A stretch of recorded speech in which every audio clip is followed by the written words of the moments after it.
বড় ধরনের সংঘাতের মুখোমুখি হয়েছে সৌদি আরব ও ইয়েমেনের ইরান সমর্থিত বিদ্রোহী গোষ্ঠী।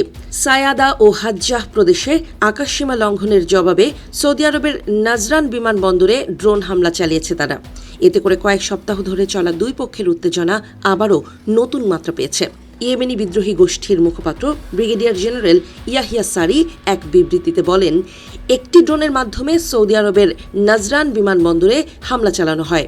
ড্রোনটি নির্ধারিত লক্ষ্যবস্তুতে নির্ভুলভাবে আঘাত হেনেছে। তার দাবি অনুযায়ী ইয়েমেনের সাদাহ ও হাজ্জাহ প্রদেশের আকাশসীমায় নজরদারি ড্রোন উড়িয়েছিল সৌদি আরব। এর প্রতিক্রিয়ায় এই হামলা চালানো হয়েছে। ভবিষ্যতে ইয়েমেনের আকাশসীমা লঙ্ঘনের যে কোনো ঘটনা ঘটলে সৌদি আরবকে উপযুক্ত জবাব দেওয়া হবে বলে হুঁশিয়ারি দেন তিনি।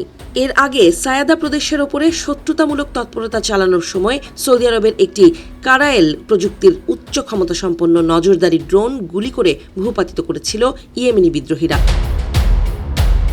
অন্যদিকে কেবল আকাশপথেই নয়, লোহিত সাগর ও সংলগ্ন আন্তর্জাতিক নৌপথেও সৌদি আরবের বিরুদ্ধে কঠোর সামুদ্রিক অবরোধ ও পাল্টা তৎপরতা শুরু করেছে ইয়েমেনি বিদ্রোহীরা।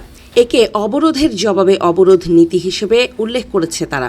এই নীতির আওতায় ইয়েমেনি বিদ্রোহীদের তৈরি করা সামুদ্রিক নিষেধাজ্ঞা ও হামলার ভয়ে সৌদি আরবের অন্তত 8টি বিশাল তেলবাহী ট্যাঙ্কার লোহিত সাগরের সংক্ষিপ্ত রুট ব্যবহার করতে পারেনি। সেগুলো বাধ্য হয়ে আফ্রিকার কেপ অফ গুড হোপ দিয়ে হাজার হাজার মাইল অতিরিক্ত পথ ঘুরে যাতায়াত করছে।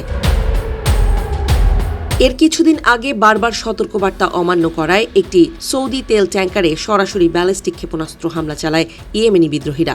ইয়েমেনের ওপর সৌদির সামরিক আগ্রাসন ও সর্বাত্মক অবরোধ পুরোপুরি প্রত্যাহার না করা পর্যন্ত আকাশ ও সমুদ্রপথে সৌদির যে কোনো লক্ষ্যবস্তুতে এই ধরনের পাল্টা আঘাত ও নৌ অবরোধ বহাল থাকবে বলেও কড়া বার্তা দিয়েছে তারা।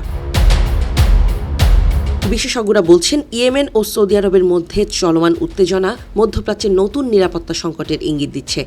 আকাশ ও সমুদ্র উভয় ক্ষেত্রেই পাল্টাপাল্টি পদক্ষেপের ফলে সংঘাত আরও বিস্তৃত হওয়ার আশঙ্কা রয়েছে। ইয়েমেনি বিদ্রোহীদের ড্রোন ও ক্ষেপণাস্ত্র সক্ষমতা, পাশাপাশি সামুদ্রিক অবরোধের কৌশল সৌদি আরবের জ্বালানি রপ্তানি ও আঞ্চলিক বাণিজ্যে প্রভাব ফেলতে পারে। অন্যদিকে সৌদি আরবও সামরিক অভিযান জোরদার করলে দুই পক্ষের সংঘর্ষ আরও তীব্র হতে পারে।